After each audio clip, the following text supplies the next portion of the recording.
Kalau Anda lagi mau bikin website pertama, pasti dilemanya sama. Cari hosting yang murah, tapi ya jangan sampai lemot juga. Nah, di antara semua pilihan ada satu nama yang kayaknya muncul di mana-mana. Hostinger.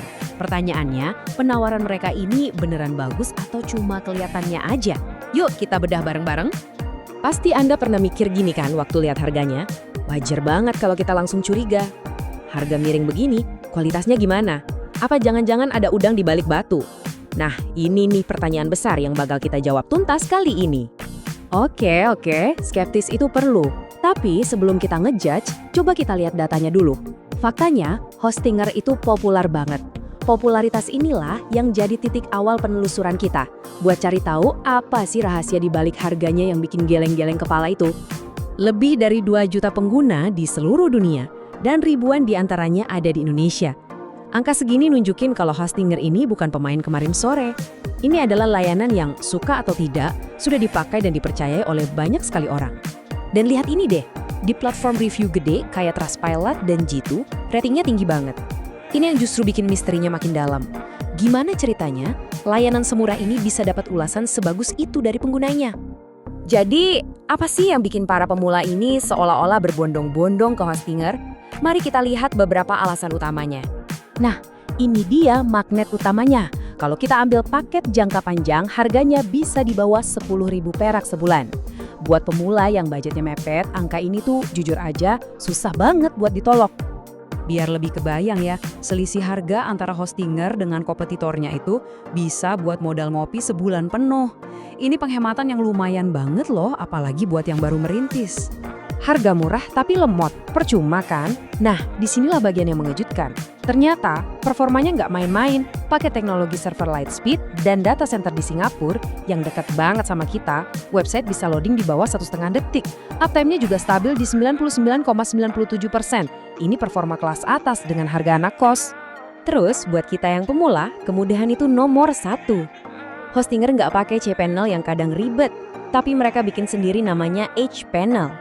Tampilannya jauh lebih simple, modern, dan buat install WordPress misalnya, tinggal klik sekali, beres. Nggak perlu jadi jago ngoding buat mulai. Sejauh ini, kedengarannya sempurna banget ya. Mungkin terlalu sempurna. Nah, kalau ada penawaran yang terlalu bagus untuk jadi kenyataan, biasanya memang ada catatan kecil yang harus kita baca baik-baik. Mari kita bongkar sekarang. Ini dia keluhan nomor 1 dan yang paling sering kejadian. Harga perpanjangannya yang bikin kaget. Harga promo super murah itu cuma berlaku untuk kontrak pertama. Begitu perpanjang, siap-siap harganya naik lebih dari 2 kali lipat. Ini sebetulnya strategi marketing yang umum di industri hosting. Tapi tetap saja, kita harus tahu dari awal biar nggak merasa terjebak. Selain soal harga, ada beberapa batasan lain. Backup harian otomatis, itu fitur tambahan berbayar. Server fisik di Indonesia, belum ada, yang terdekat di Singapura. Terus, jangan mudah percaya sama kata unlimited. Semua paket shared hosting pasti punya batas penggunaan CPU. Kalau traffic website kamu tiba-tiba meledak, ini bisa jadi masalah. Oke, setelah tahu semua plus dan minusnya, kita masuk ke bagian yang lebih praktis. Kalaupun kamu akhirnya memutuskan, oke deh mau coba Hostinger, nah paket mana yang paling masuk akal buat dipilih?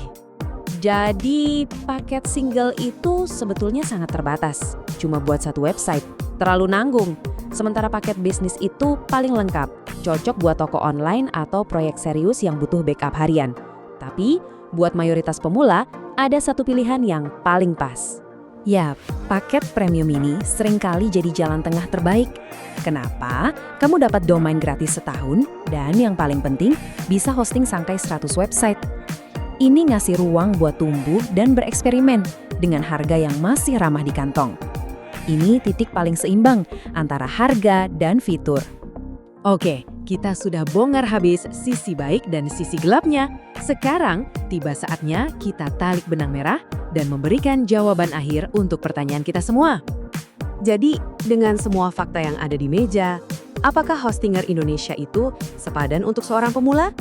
Jawabannya adalah ya, tapi dengan beberapa syarat. Hostinger itu pilihan yang sangat bagus nilainya kalau budget kamu terbatas, website kamu skalanya masih kecil ke menengah, dan target audiens kamu ada di Asia. Kalau 3 syarat ini terpenuhi, value for money yang kamu dapat itu susah banget dicari tandingannya. Nah, kalau kamu jadi pilih Hostinger, ini ada beberapa tips singkat. Pertama, langsung ambil kontrak jangka panjang buat mengunci harga promonya.